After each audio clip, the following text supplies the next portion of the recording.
Hey guys, my name is George, and this is something I've carried with me for years. I've never told it in this much detail before, but I feel like if I don't get it out, it's just gonna keep eating away at me. This isn't some made-up creepypasta or a campfire story. This is my life.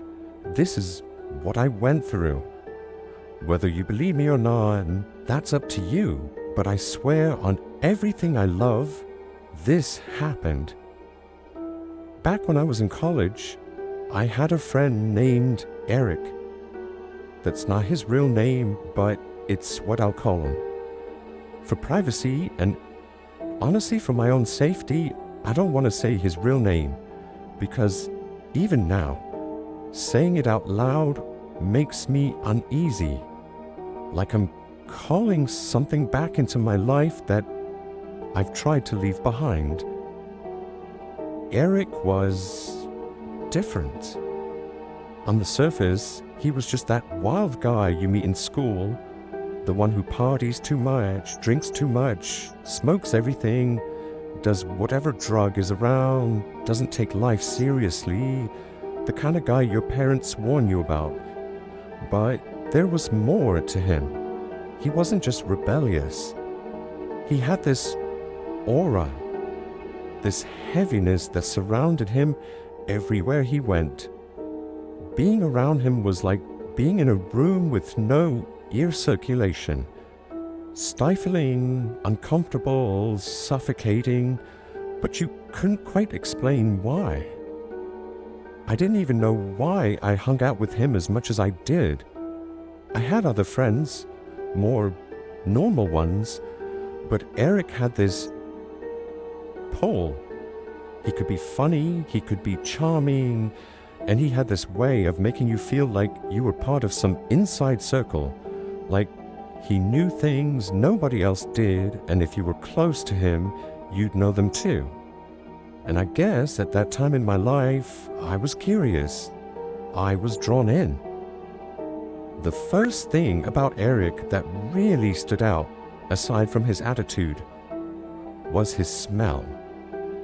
I know that sounds random, but it's important. He always carried this weird odor with him. It wasn't just cigarettes or weed or alcohol, though those smells clung to him too. No, this was something else. Imagine burning a tire and then spraying some cheap dollar store cologne over it to try to cover it up. That was Eric's smell. Not all the time, sometimes he smelled totally normal. But every now and then, that smell would hit me out of nowhere, strong and undeniable, even if we were outside in the open air. And when it did, it lingered. It would stick in the room after he left. It would stick in my nose like I'd inhaled smoke. Then there was his music. He was obsessed with heavy metal, but not the kind you'd hear on the radio. His stuff was darker, underground, filled with satanic imagery, weird reversed vocals, distorted screams that didn't even sound human. He'd blast it in his car, in his room, sometimes even when we were just hanging out doing nothing. He didn't just like the music, he studied it. He knew the lyrics, even the ones that weren't in English. He'd explain to me how certain bands had hidden chants in their songs, how if you played some backwards, you'd hear prayers to the devil. He talked about satanic grooves and cults like he knew them personally. He described rituals, symbols, offerings. He'd draw things sometimes, strange symbols in notebooks, on his wall calendar, even on his shoes. At first, I thought he was just trying to shock me, or maybe he spent too much time on shady corners of the internet, but the way he talked about it, it wasn't like some guy reading stuff off Reddit. It was like someone describing things they had actually witnessed. There was a conviction in his voice, a familiarity, and it scared me. One night, I remember sitting in his room, and out of nowhere, he says, "Bro, when I take showers, I feel like someone's there with me, Like I'll be washing my hair and suddenly it's like cold fingers running down my back. I laughed nervously, told him he was tripping, but he wasn't joking. His face was pale, serious. I'm not kidding.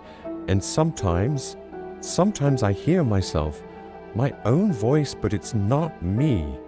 Like me telling me to do bad things, to hurt people, to hurt myself.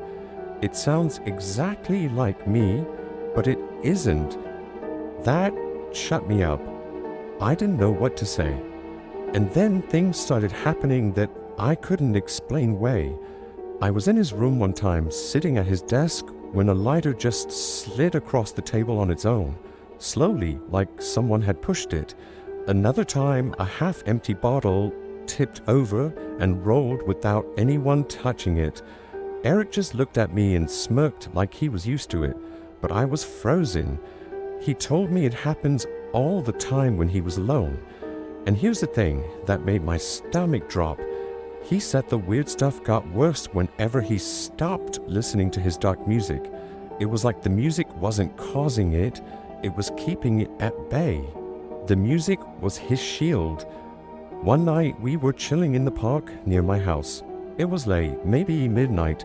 The whole park was empty, just us and the dim glow of the old streetlights. We were sitting on the benches, talking, when a pack of stray dogs came out of nowhere. At first, I thought they'd come at both of us, but no. They circled Eric, just him. They barked and growled, teeth bared, eyes locked on him. They didn't even glance at me. It was like I wasn't there. And then I heard it, the squeak of chains. I turned and saw the swing set moving, slowly at first, like a breeze was pushing it, but there was no wind. The night was still, dead quiet. The swing picked up speed, harder and harder until it was flying violently back and forth, the chain screeching with each motion, echoing through the park. Eric sat there, calmly, eyes fixed on it, and whispered, "They know I'm here." That was it for me. I jumped up, grabbed his arm, and said, "We're leaving." We ran, and I swear I didn't breathe until we were out of the park. Another time, Eric crashed at my place. We were sitting in my room around midnight, scrolling on our phones. The light started flickering. At first I thought, okay, wiring issue. But then with the loud pop, the bulb exploded. Glass showered down, scattering across my floor. My parents came running, panicked.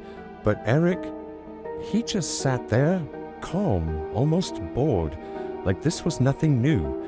That scared me more than the explosion itself.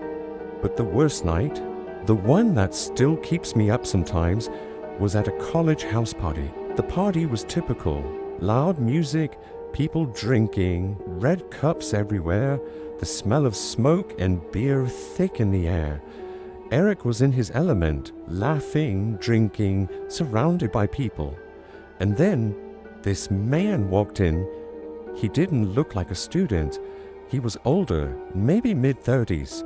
Dark suit, slick back hair, polished shoes.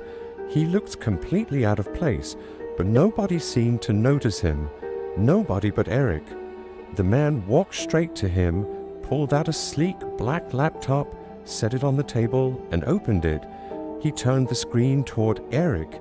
I couldn't see what was on it from where I stood, but later Eric told me. It was a contract. The opening lines read, "I offer my soul to the Dark One in exchange for wealth, fame, and power beyond imagination. In return, I give up all rights to eternal peace." The man leaned in and whispered, "Sign this, and you'll never struggle again. Money, fame, travel, anything you want, it's yours." Eric started reading, but after a few lines, he said he felt like something heavy was pressing down on his chest, crushing him, making it hard to breathe. His hand shook. He slammed the laptop shut and shoved it back. "Get that away from me." The man smiled, closed the laptop, and walked out. Here's what chills me to the bone. Nobody else at that party remembered him. I asked around later, described him in detail, but everyone looked at me blankly. It was like he hadn't been there at all. After that night, Eric changed. His energy got darker. His eyes were emptier. He became distant. I couldn't handle it anymore. I started avoiding him, making excuses not to hang out. I felt guilty. He was my friend, and clearly he was dealing with something, but at the same time, I was terrified. Eventually, we stopped talking altogether. I don't know what happened to him. Maybe he's still out there. Maybe he isn't. Maybe he signed something later. I'll never know. But I'll tell you this. Whatever was following him, it was real. I felt it. I saw enough to know I wasn't imagining things. And sometimes, late at night when I wake up suddenly for no reason, I wonder if it ever noticed me too. Because once, I swear, I smelled that same burnt rubber and cheap cologne stench in my own room, and Eric hadn't been there in years.